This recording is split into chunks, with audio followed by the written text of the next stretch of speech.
નાગેશ્વરીમાં mummy કિચનમાં તમારું સ્વાગત છે। આજે આપણે શિયાળો સ્પેશિયલ કળથી બનાવવાના છીએ। તે આ કળથી મેં રાત્રે પલાળી નાખી હતી અને અત્યારે છે ને હું સીટી વગાડી નાખું, બાકી નાખું। કળથી એક નાનકડી વાટકી તે એમાં આપણે થોડુંક મીઠું એડ કરી દઈએ, પછી સીટી વગાડી જોઈ, પછી એવું લાગે કે નથી બફાતી તો આપણે જરાક સોડા નાખશું, જરાક અમથા। અત્યારે સોડા નાખવા નથી આપણે। હવે 4 સીટી વગાડી નાખીએ। આપણે પેલા કીધું તું 4 સીટી વગાડી નાખી, જો થઈ જાય તો નથી સોડા નાખવા, પણ થોડી કમથી થોડી કાચી છે એટલે જાતા આવતા સોડા એડ કરી દઈએ આપણે। બહુ જરૂર નથી, પણ સેજ અમથા અને થોડું પાણી એડ કરી દઈએ। હવે તેને આપણે હલાવી નાખીએ। હવે પાછી 3-4 સીટી વગાડી નાખીએ આપણે, એટલે પછી હવે જરૂર નહીં પડે, એકદમ સરસ ચડી જશે। હવે 4 સીટી વગાડી નાખીએ। કળથી આપણી એકદમ બફાઈ ગઈ છે, કળથી એકદમ બફાઈ ગઈ જો સરસ મજાની। આનું કાળું પાણી નીકળે એ પાણી કાઢી નાખ્યું છે મેં, અને આ કળથી ધોઈ નાખી છે બાફી પછી, એકદમ કાળી કાળી થાય। ચમચી જેટલો ચણાનો લોટ લઈને આપણે અંદર એડ કરી દઈએ, એટલે કળથીમાં મીઠું નાખ્યું છે બાફતી વખતે, એટલે જોઈને મીઠું નાખવાનું,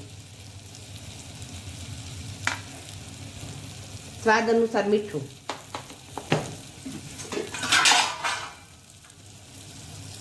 બહુ કળથી આપણી છે નહીં, એટલે પોણી ચમચી જેટલો મસાલો, અડધી ચમચીથી ઓછી હળદર અને 1 ચમચી ધાણા જીરું,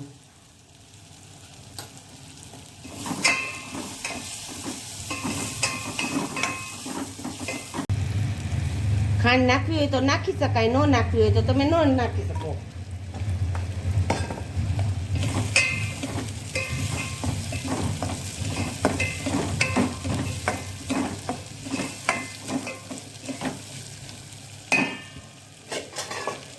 હવે આપણે કળથી છે એ એડ કરી દઈએ।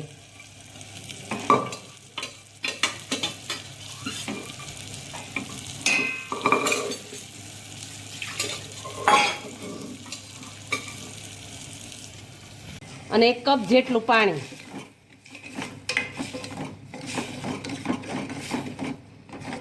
લીલા ધાણા પણ એડ કરી દઈએ।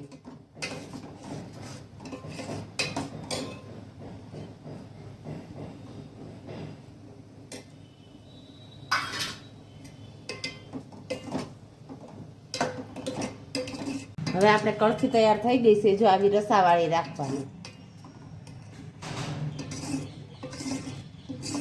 રોટલા રોટલી બધા સાથે આ સારી લાગે કળથી, શિયાળામાં બહુ જ ખવાય કળથી।